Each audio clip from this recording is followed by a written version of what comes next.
So what I wanted to do is maybe do like a quick Q&A, a rapid round of Q&A with you. Ready? Yes. Okay. Do you use the word Black or African American? So for me, I use Black. I feel like just a quick answer or reason for that. I don't have any problem with anybody who does use African American. I use Black because if you're talking about white or Europeans, they just use the term American. There's nothing in front of it. Like, I don't understand why Asian Americans have to be Asian Americans. If you're born here, you're American. I don't understand why Native Americans have to be Native Americans. They were here before everybody. Right. They were the real American. They're real Americans, so they should be Americans. So I feel like we all should be, if we're born here, or have been naturalized here, we're Americans. And that's it. I'm not gonna let the Europeans steal that as they're acting like they're the true Americans. Second question, your favorite Black-owned winery? There are so many. Like, really, like, there's so many that I really love. Yeah, you can name a few. That's right. You don't have to do one. If I was to go off the top of my head, I would say Theopolis. I love Theopolis. Their Petit Syrah is killer. Brown, of course. I think they make the best Zin in Napa, in my opinion. I really love Brown. Okay. And I think Longevity out of Livermore. Phil Long owns that place. Mm-hmm. They make outstanding balanced wines. There's so many other ones. I just had one recently that was a sparkling Sauvignon Blanc that was Bodkin. Oh, Bodkin. Yeah, I know that guy. Yeah. Okay. That's awesome. Their sparkling Sauvignon Blanc was killer. I loved it. And I was like, yo, why did I know about this before? So yeah, there's a lot of other Black winemakers. P. Harrell. I mean, there's a lot of them. Well, you will publish a list and I will forward them. So, okay, how about a Black wine influencer or bloggers? There's even more. I know, right? Let me see. Let me give shout out to some of them. Anybody I missed, I am sorry, because you know I love you. Hue Society is one of my favorites. Hue Society. Sure. Sipping Socialite is like they're tied together, the same person. Mm-hmm. Amazing content. Vine of the Rhyme, I love them. I will be doing an interview with them on coming up soon. So I'm looking forward to that. George Walks 3, he works for Dwayne Wade, the basketball players. Oh, wow, cool. Winery in Napa. He has really cool content, and it's good to see a brother that's moved out here doing his thing in the wine industry. Stop Whining, he's another brother. He does like a lot of vlogs and tastings and stuff. Really cool dude. I would say in the industry, she's like the godmother of like California, like Northern California, Black Somms, Noir sommelier. Oh yeah, amazing stuff. She is like she should be like bowed down to. She's the shit. Really have a lot of respect for her. And then Shelby Wine, she's one of my favorites. She's a writer just like me. And she's written a poetry book. She's dope. She's been in the wine industry for a long time. I dig her. We will put the list down in the comment section. Yes. How about that? That sounds good. And everyone should go follow all of them. Next one, how about do you have a favorite MLK quote?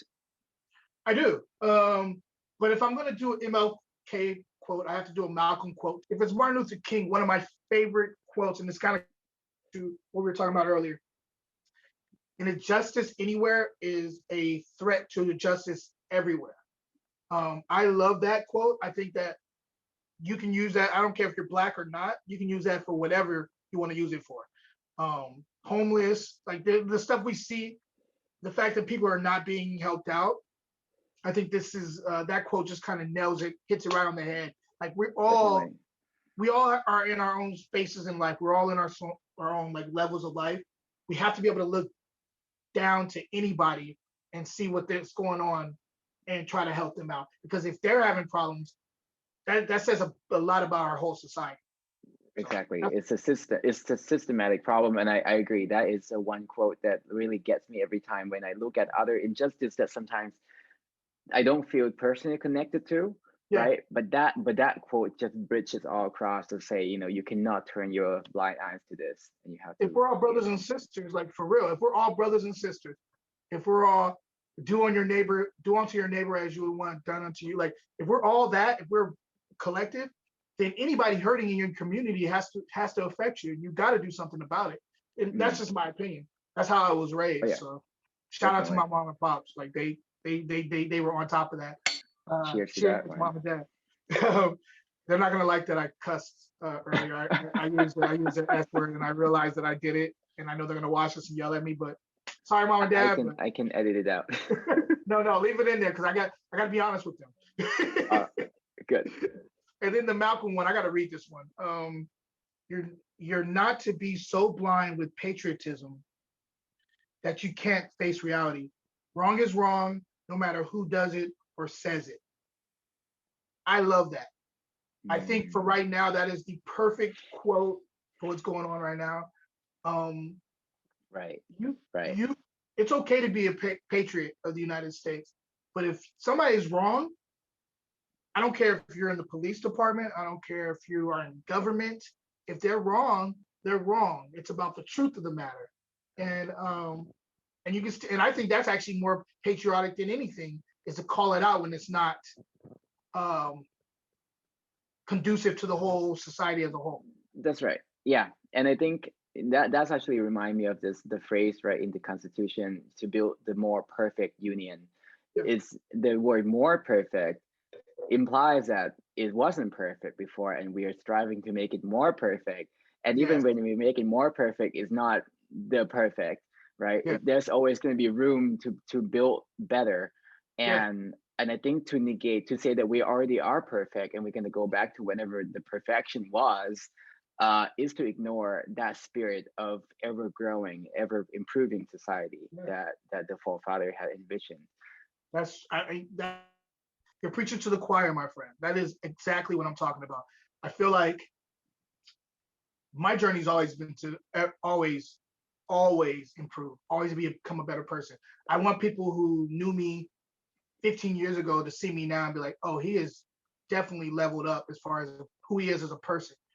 And I think that should be true for the whole society. I think that we should all be striving to be better. Don't get so comfortable in your own skin. Don't get so comfortable with the laws and regulations that once maybe suppressed people. Let's try to be better than that. Let's try to say, okay, this makes me feel uncomfortable that we have to change right now, but Right. change is needed for us as a whole society because again, a threat to anyone is a threat Injustice to everyone. That's right. just everyone. Yeah. So Yeah. Well, cheers to that again. cheers, brother. All right.